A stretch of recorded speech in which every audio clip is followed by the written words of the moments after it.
So let's start off the on your own questions, but by first asking ourselves a question, which is, what are the three methods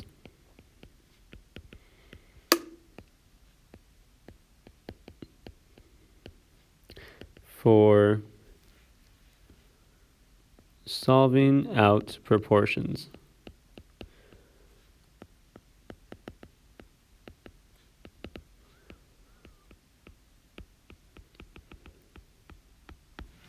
So what are the three methods for solving out proportions? And if you don't recall, and hopefully you do because they're at the beginning of these notes, the three methods are mentally. So just checking to see what is the denominator or the numerator being multiplied by, and just multiplying the other unknown value by that, using the multiplication property of equality,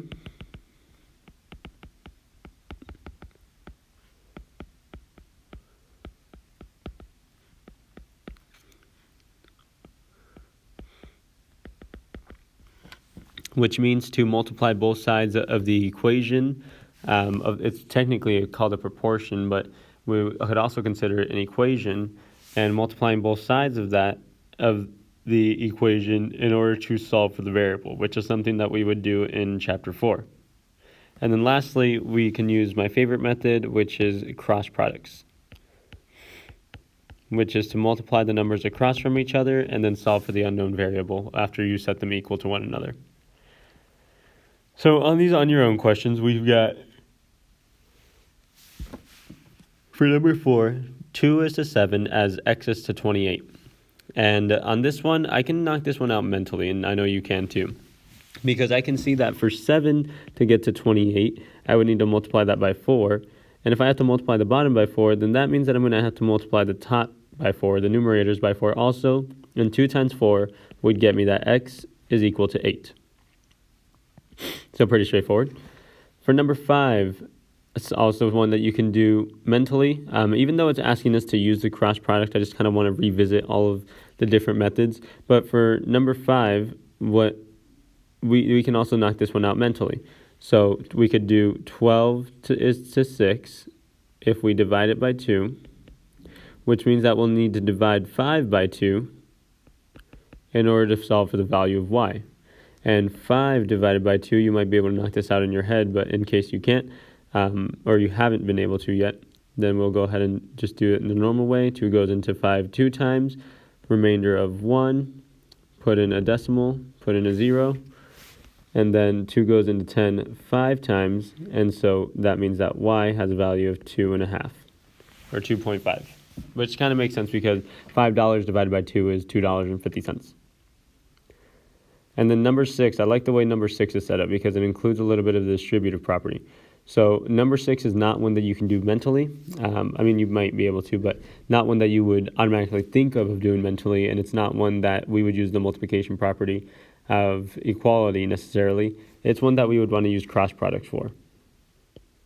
So we could do 15 times z plus 1, and notice how I put that in parentheses because it's 15 times that whole quantity, is equal to 40 times 60. And then we're going to simplify down. 15 times z plus 1 is going to be 15z plus 15 is equal to, and that's because I distributed it over here. And then 40 times 6 is 240. And then now you need to solve out for the variable, which is going back to chapter 4. So we've got two numbers to get rid of. We need to get rid of this 15 and that 15. Which one do we get rid of first? The addition subtraction. So plus 15, we're going to subtract 15 from both sides. That's going to leave me with 15z is equal to 240 minus 15. So that's going to be 240 minus 15 is 35, and then 25.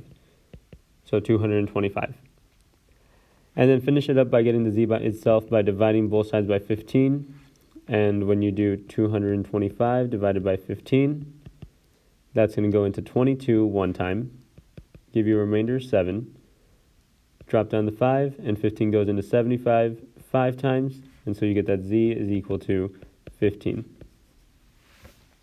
So that one had a lot more steps involved in it, but it also wasn't anything that was too crazy difficult because we've mastered how to solve equations, which included a lot of distributive property. So as long as you recalled that distributive property, I know you were fully capable of knocking out the next steps. Okay, example 3. The graph shows the toll Y due on a turnpike for driving X miles. Your toll is $7.50. How many kilometers did you drive? The point 100, 7.5 on the graph shows that the toll is $7.50. So we can see here, this point is what they're talking about. And the toll in dollars is just a little bit between 6 and 9. But as we is shown here, it's 7.5 or $7.50 for driving 100 miles. Convert 100 miles to kilometers.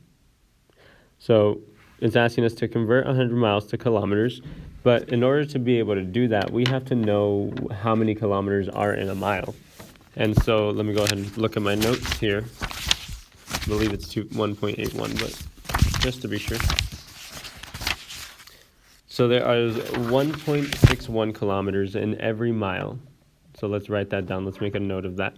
That's one of the questions we would have to ask ourselves. And one of the things that you're going to need to get used to is start memorizing those conversion units. So let's put in our questions. How many kilometers are in 1 mile? And there are 1.61 kilometers in every 1 mile. And so notice the way that I set that up for you. I set it up as a rate. So 1.61 kilometers to every mile. And so the way that we would convert the 100 miles to kilometers is by setting up our rate of 1.61 kilometers for every 1 mile and setting it equal, or setting up a proportion where we have our 100 miles and we are solving for how many kilometers would be in that 100 miles. So in other words, if we read this would be 1.61 kilometers is to 1 mile as X kilometers is to 100 miles. And as long as we set up that proportion properly, then we're able to solve out for it. The way we would solve out for it is we would do cross products. So 1 times X is simply just X. We won't need to do any division here. And then 1.61 times 100 would be 161 miles. And if you're wondering how did you get 161, just a reminder that anytime you multiply by 100, you're moving that decimal over 2 times to the right. And so 1.61 would turn into 161 miles in 161 kilometers, my apologies, 161 kilometers in 100 miles. And then the on your own questions for this are some more practice with that, because I know that's the first time you've probably been introduced to converting rates or converting kilometers to miles. Actually, you've already seen this where we convert feet to inches, but now we're working with just a little bit more of everything. So in the examples, you can see we have centimeters, quarts, liters, meters, feet, grams, ounces. And so I wouldn't expect you to know this off the top of your head. We're going to go ahead and do this together. For number 7, we have 7.5 inches is approximately how many centimeters? And it wants us to round to the nearest hundredth if necessary. So we'll keep that in mind when we're doing this. So 7.5 inches is approximately how many centimeters? Well, we first need to know that there are 2.54 centimeters for every 1 inch. And we're going to set up a proportion where we're going to have our inches both in the denominator. So we have 7.5 inches.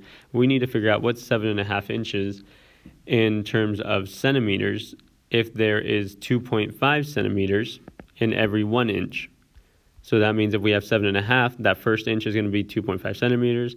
Another inch is going to be adding another 2.5 centimeters, and so on.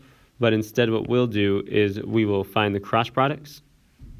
X times 1 is X is equal to the value of 7.5 times 2.4, which I'm going to let you solve out on your own. And make sure that you're rounding to nearest hundredth if necessary. So if you're solving this out and it gives you something like 2